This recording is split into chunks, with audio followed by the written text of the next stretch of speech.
Let's talk about Audi. First, let's talk about their flip-flopping on gasoline engines. For the last few years, Audi seems to have no clear direction. They cancel one plan, then announce another, but the core of it all feels like strategic chaos. A few years ago, Audi made this big announcement. They were going to stop developing new gas and diesel models and phase them out entirely by 2033. But then recently, they changed their tune.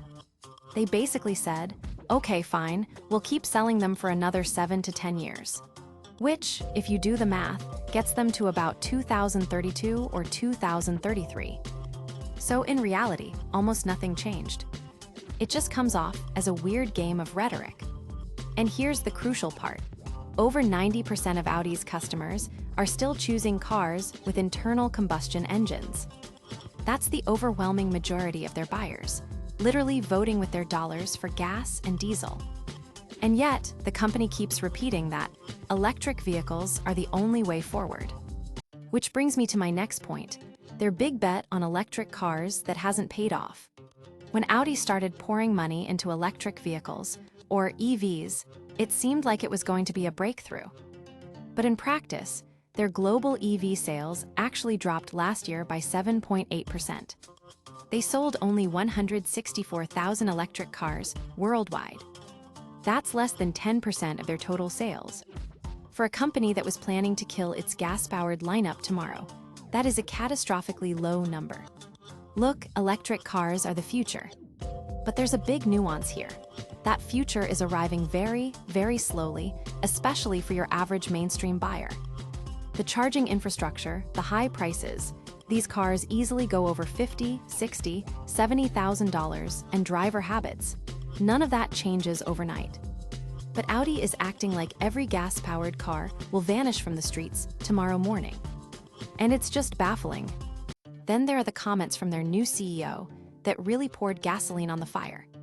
Audi's new boss, Gernot Dollner, recently did an interview where he doubled down, saying he supports future bans on the sale of internal combustion engines.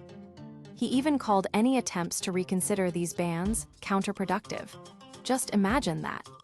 You walk into a dealership, you want to buy your dream car, and the company's leader is essentially saying, "We're actively working to make that choice illegal for you." It sounds almost absurd. It's no surprise that after these comments, there was a wave of frustration aimed at Audi. A lot of people think a CEO who so openly ignores what 90% of his customers want shouldn't be in that job. But the mood at their parent company, Volkswagen Group, is pretty much the same, so I don't expect any quick changes. So why does all this matter? Audi's story is a perfect example of how a leadership team, disconnected from reality, can hurt their own company. People want cars that are convenient, familiar, and affordable. A lot of folks like EVs, but the mass market just isn't ready for a full switch. And instead of listening, Audi risks alienating a huge part of its audience. So what could fix this? First, a more honest strategy. If the company knows it can't do without gas engines yet, it should just say that instead of sticking to dogma. Second, model diversity. Offer great electric cars and great gasoline cars. Choice matters to the customer. And third, realistic pricing. A $70,000 electric car is not a mass market story.